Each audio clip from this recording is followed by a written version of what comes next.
Assalamualaikum warahmatullahi wabarakatuh. Kami dari kelompok 6 izin mempresentasikan materi mengenai derivatif dan valuta asing, konsep dan transaksi umum. Sebelumnya, izin memperkenalkan anggota kami. Ada saya Lisnawati Dewi Apriani dengan NPM 0119101038. Ada Putri Natasha dengan NPM 0119101047 dan Mega Simbanjorang dengan NPM 0119101054. Pertama, ada definisi derivatif. Derivatif sendiri yaitu sebutan yang diberikan untuk surat berharga keuangan dalam lingkup yang luas. Dalam pengertian yang lebih khususnya, derivatif merupakan kontrak finansial antara dua atau lebih pihak-pihak guna memenuhi janji untuk membeli atau menjual aset yang dijadikan sebagai objek yang diperdagangkan pada waktu dan harga yang merupakan kesepakatan bersama antar pihak penjual dan pihak pembeli. Adapun nilai di masa mendatang dari objek yang diperdagangkan tersebut sangat dipengaruhi oleh instrumen induknya yang ada di spot market. Selanjutnya, nilai derivatif terhadap investor secara langsung berkaitan dengan fluktuasi harga, tingkat, atau variabel lain yang mendasari hal itu. Derivatif dapat digunakan untuk mengimbangi potensi fluktuasi pada pertama, interest rates, kedua, harga komoditi, ketiga, nilai tukar valuta asing, dan yang keempat, harga saham. Selanjutnya, menggunakan derivatif sebagai hedges atau lindung nilai. Lindung nilai atau dalam bahasa Inggris disebut hedges. Dalam dunia keuangan dapat diartikan sebagai suatu investasi yang dilakukan khususnya untuk mengurangi atau meniadakan risiko pada suatu investasi lain. Lindung nilai adalah suatu strategi yang diciptakan untuk mengurangi timbulnya risiko bisnis yang tidak terduga, di samping tetap dimungkinkannya memperoleh keuntungan dari investasi tersebut. Untuk manfaatnya sendiri yaitu pertama, mengalihkan risiko fluktuasi harga jual, biaya, suku bunga, atau nilai wajar mata uang tersebut. Yang kedua, membantu mengelola biaya. Jenis-jenis derivatif ada 4. Yang pertama yaitu forward contract atau kontrak serah. Yang kedua yaitu future contract atau kontrak berjangka. Yang ketiga ada option atau opsi. Dan yang terakhir yang keempat yaitu ada swaps atau tukar menukar. Bahasan dari jenis-jenis derivatif tersebut yaitu forward contract, kontrak serah atau yang dalam bahasa asing disebut forward contract adalah suatu persetujuan antara dua belah pihak untuk menjual atau membeli suatu aset atau bentuk apapun juga di suatu waktu yang telah ditetapkan sebelumnya. Oleh karena itu, tanggal penjualan dan tanggal penyerahan barang dilakukan berbeda. Kontrak serah ini digunakan untuk mengendalikan dan meminimalkan risiko. Sebagai contoh, risiko perubahan nilai mata uang. Contohnya, kontrak forward untuk transaksi mata uang atau transaksi komoditi, seperti kontrak serah untuk minyak bumi. Yang kedua yaitu future contract. Kontrak berjangka atau juga dikenal dengan sebutan future contract dalam dunia keuangan merupakan suatu kontrak standar yang diperdagangkan pada bursa berjangka untuk membeli ataupun menjual aset acuan dari instrumen keuangan pada suatu tanggal di masa akan datang dengan harga tertentu. Tanggal di masa akan datang tersebut disebut dengan istilah tanggal penyerahan atau dikenal juga dengan istilah delivery date atau tanggal penyelesaian akhir. Harga tertentu disebut dengan istilah harga kontrak berjangka atau future price. Harga dari aset acuan pada saat tanggal penyerahan disebut dengan istilah harga. Yang ketiga yaitu opsi.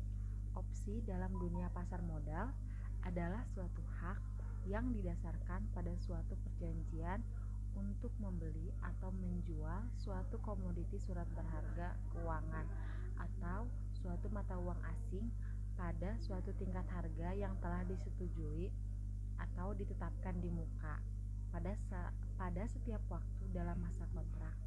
Opsi dapat digunakan untuk meminimalisasi risiko dan sekaligus memaksimalkan keuntungan dengan daya ungkit atau leverage yang lebih besar.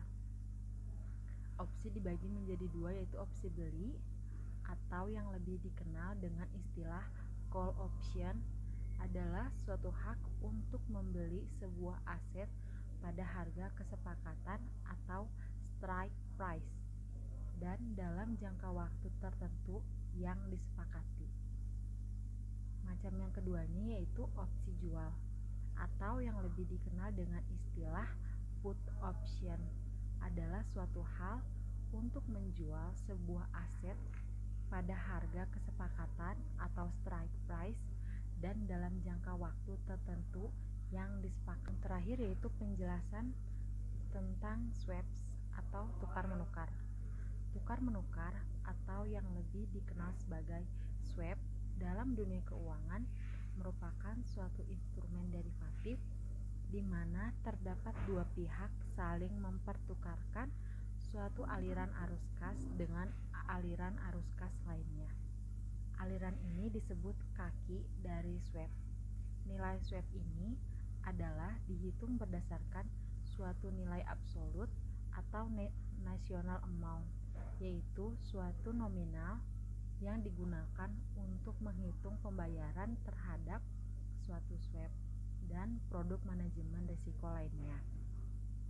Swap ini seringkali digunakan sebagai suatu instrumen lindung nilai atau risiko tertentu, misalnya risiko gejolak nilai tukar mata uang, dan di samping itu juga digunakan sebagai instrumen spekulasi. Swap biasanya dinegosiasikan secara individual seperti kontrak berjangka, tetapi dapat dibakukan dan diperdagangkan di bursa seperti future. Kontrak berjangka.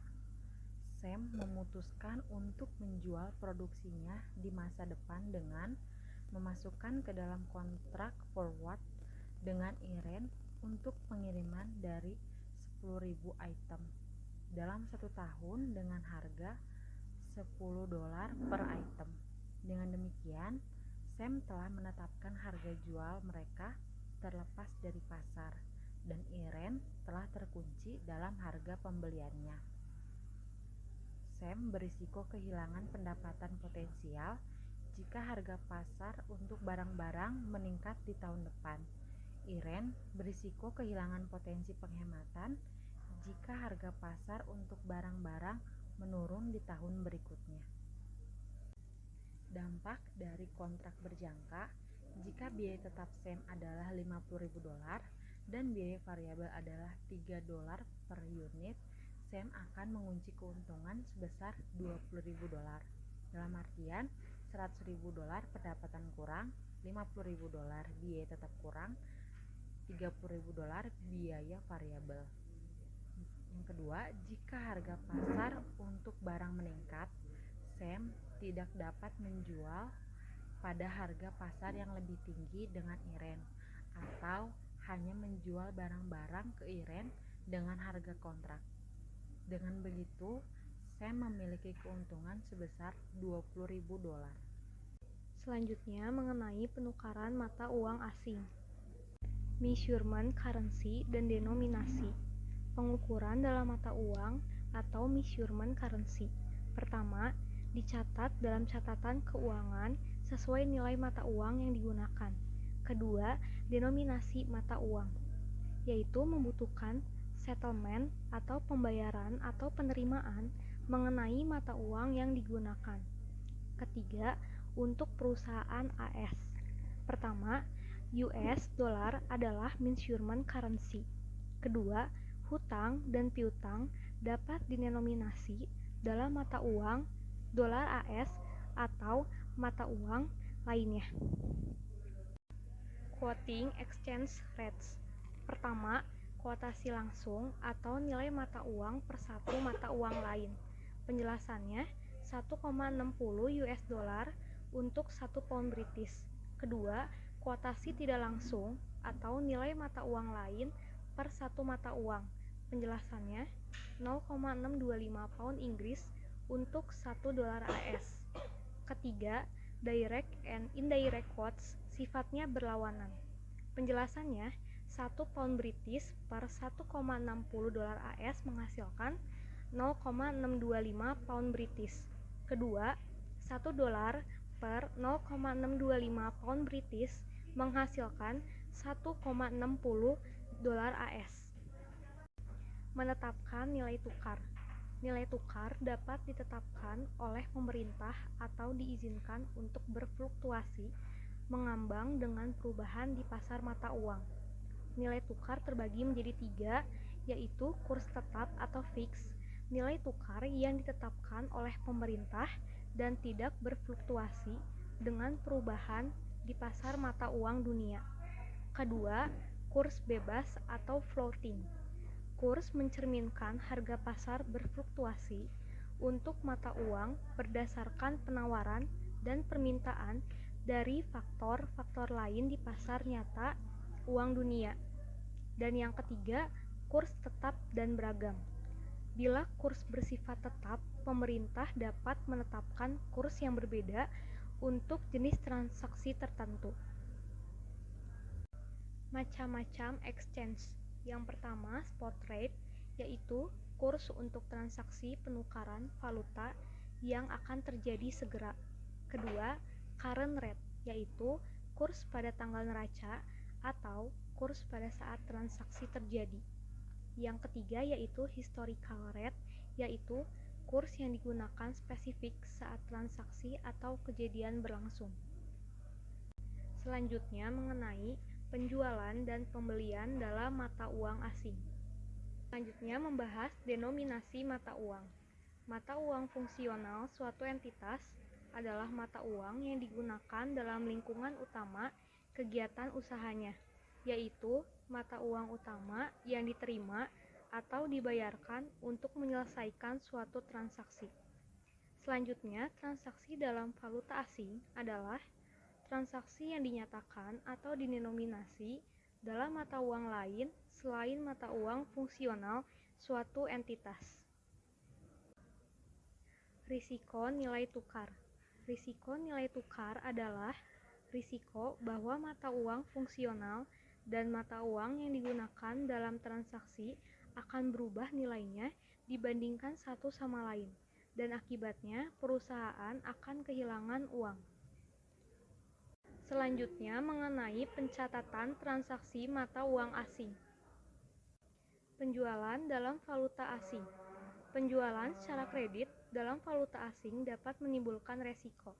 Perubahan pada nilai tukar valuta asing dapat mengakibatkan, pertama, peningkatan account receivable sebagai akibat dari adanya exchange gain, atau kedua, penurunan account receivable sebagai akibat adanya exchange loss. Piutang dalam valuta asing disesuaikan dengan nilai wajar sepanjang periode sampai dibayarkan. Selanjutnya, ada pembelian dalam valuta asing. Pembelian secara kredit dalam mata uang asing memiliki resiko. Perubahan pada nilai tukar valuta asing dapat mengakibatkan yang pertama, peningkatan utang usaha yang diakibatkan kerugian pertukaran, atau penurunan utang usaha sebagai akibat dari exchange gain. Utang dalam mata uang asing disesuaikan dengan nilai wajar setiap periode sampai dibayarkannya utang tersebut. Sebagai contoh, pembelian secara kredit. Pada tanggal 1 bulan 11, Sam membeli inventory atau persediaan seharga 500 euro secara kredit.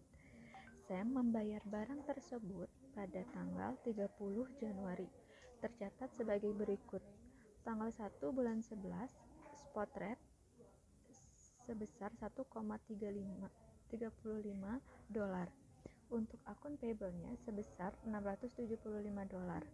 Dan pada tanggal 31 Desember, spot rate-nya sebesar 1,36 dolar dan untuk akun payable-nya sebesar 680 dolar.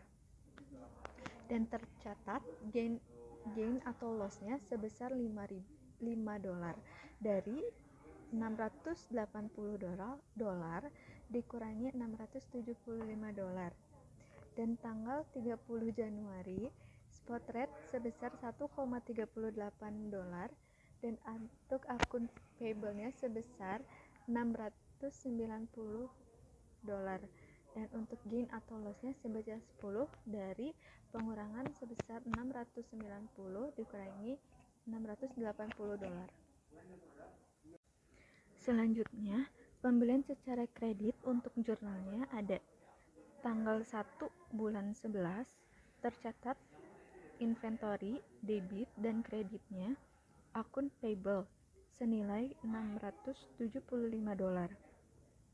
Untuk tanggal 31 Desembernya tercatat exchange loss sebesar $5 dan kreditnya account payable sebesar $5. Untuk tanggal 30 Januari tercatat cash untuk debit dan kreditnya sebesar $690. Dan untuk tanggal yang sama 30 Januari tercatat akun payable sebelah debit dan exchange loss sebelah debit dan untuk kreditnya cash sebesar $690.